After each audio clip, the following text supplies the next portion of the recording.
সময় যখন শেষ, 1 সেকেন্ড আগে পরে হবে না, বান্দা তোমাকে নিয়ে আসবো। বান্দার ডাক এসে গেল, ফেরেশতা আজরাইল তার রূহ কবজ করে নিয়ে চলে গেল। 2 দল ফেরেশতা আসছে, একদল জান্নাতি আর একদল জাহান্নামী। 2 দল ফেরেশতা বদনবাদ শুরু করলো, বিতর্ক। জান্নাতি দল বলল, আমরা তাকে জান্নাতে নিয়ে যাব। এই বান্দা 100 জন মানুষ হত্যা করে তওবা করার জন্য আল্লাহর ওলির বাড়ির দিকে রওনা করেছিল, কিন্তু আল্লাহর ওলির কাছে যেতে পারে নাই, তার আগে সে মারা গেছে, এই জন্য জান্নাতে নিয়ে যাব।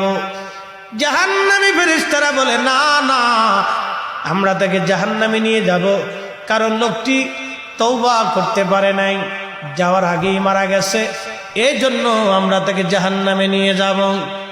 আল্লাহ পাক একজন ফেরেশতাকে পাঠাইলেন, আল্লাহ তো সবই জানেন। পাঠিয়ে দিয়ে বলেন, ফেরেশতারা যাও, আমার বান্দা আমার ফেরেশতারা কি নিয়ে বদনবোধ করে তাদের বিতর্ক তুমি সমাধান করে দিয়ে আসো। ফেরেশতারা একজন আসছে, এসে বলেন, হে ফেরেশতারা, কি নিয়ে তোমরা ঝগড়া করো? বলে, এই লোকটা তওবা করার জন্য ওই কারিয়ার দিকে রওনা করছিল, ওইখানে আল্লাহর কিছু বুজুর্গ ওলি বান্দা আছে, ওই অলির মজলিসে যেয়ে তার তওবা করার কথা, কিন্তু না না, তার আগে তার মরণ হয়ে গেছে, এই জন্য জান্নাতে নিতে চাই, কিন্তু জাহান্নামের ফেরেশতারা নিতে দেবে না। জাহান্নামী ফেরেশতারা বলে, দেখো কিভাবে তারা জান্নাতে নিতে চায়, লোকটা তো তওবা করে নাই, যেতেই পারে না, এই জন্য জাহান্নামে নিয়ে যাব। ফেরেশতা বললেন, তাহলে তোমরা এক কাজ করো, এখান থেকে যেখান থেকে রওনা করেছিল ওই বুজুর্গের বাড়ির সীমানা পর্যন্ত তোমরা মাপ দিয়ে দেখো, এই লোকটা কি অর্ধেকের বেশি গেছে না অর্ধেকের কম গেছে। ফেরেশতারা মাপ দিয়ে দেখলো, না, অর্ধেকের পিছনে পড়ে গেছে। জাহান্নামী ফেরেশতারা বলল, না না, আমরা তাকে জাহান্নামে নিয়ে চলে যেতে চাই। আল্লাহ পাক ডাক দিয়ে বলেন, ফেরেশতারা থামো, আমার বান্দাকে এখনো জাহান্নামে নেওয়ার সময় হয় নাই। আল্লাহ বলেন, কুল ইয়া ইবাদিয়াল্লাযীনা আসরাফু আলা আনফুসিহিম লা তাকনাতু মির রাহমাতিল্লাহ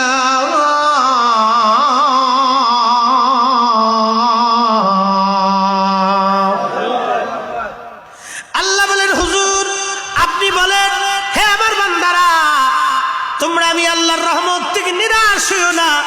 যদিও তোমরা নফসের সাথে জুলুম করো, কবিরা গুনাহ করো, অনেক অনেক পরিমাণে গুনাহ করছো, চিন্তার কোনো কারণ নাই।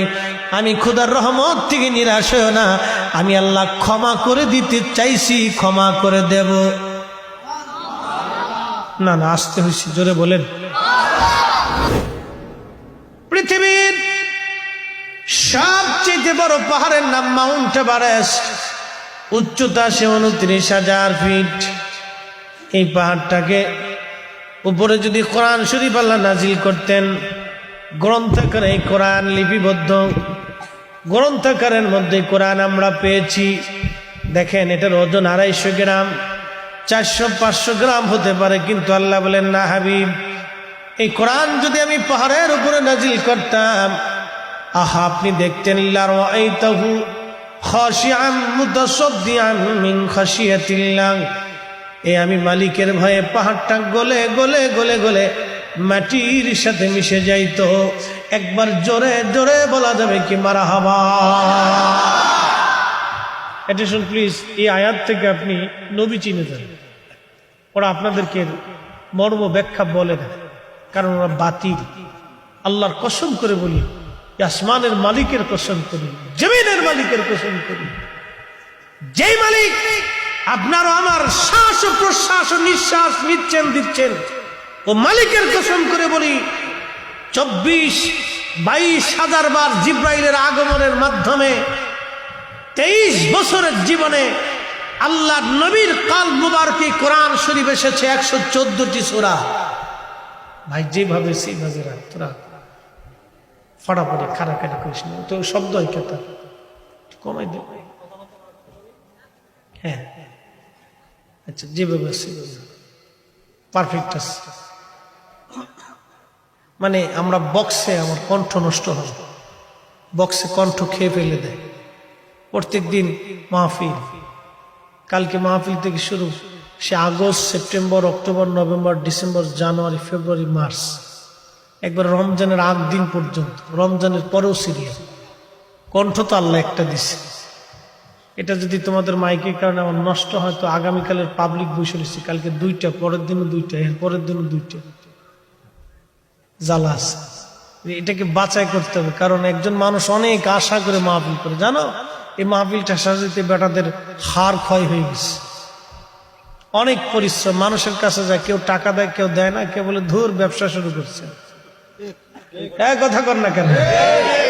কে বলে এত মাহফিল দিয়ে কি হবে, মাহফিল দিয়ে কি হয়, মাহফিলে লাভ কি, কত কথা, কথার শেষ। এই জন্য অনেক কষ্ট হয়। আমি ওয়াজি করতে না পারলাম তাহলে এদের সমস্ত আয়োজনটা বৃথা চলে যাবে। এই জন্য আমার মেশিনের অনেক দাম, বিরাট দাম। এটা আল্লাহ দিছে, বিলিয়ন কোটি টাকা খরচ করলে এটা পাওয়া যায় না, কোটি কোটি টাকা খরচ করলে এটা পাওয়া যায় না। এটা আল্লাহর পক্ষ থেকে আসে। আল্লাহ কোরআনে বলতেছেন, হাবিব আমি এই কোরআনকে নাজিল করতাম যদি পাহাড়ে, তো ওটা ভয়ে একবারে গলে মাটির সাথে মিশে যায়। এ কোরআন নাজিল করছেন আল্লাহ তার হাবিবের কালব মুবারকের ভিতরে। একসাথে আওয়াজ তুলে বলা যাবে সুবহানাল্লাহ? ও মুসলমান, জবাব দিবেন বুঝে থাকলে। যেই কোরআন পাহাড়ে রাখলে কোরআন খোদার ভয়ে গলে মাটির সাথে মিশে যাইত, মাউন্ট এভারেস্টের মতো এত বড় পাহাড় যদি গলে যায়, তাহলে আল্লাহর নবীর কালব মুবারকের ওজন কত? পৃথিবীর এমন কোন পাহাড় নাই যে পাহাড় নবীর কালবের চাইতে ওজন হবে। কথা বলেন ঠিক না? সেই নবীকে বলে আমাদের মতো। পার্থক্য ওহি আসতো আর ওহি আসে না। কত বড় মৌলবী সাহ, মৌলবী সাহ। হ্যাঁ, সর্বনাশ। আপনার মাঝে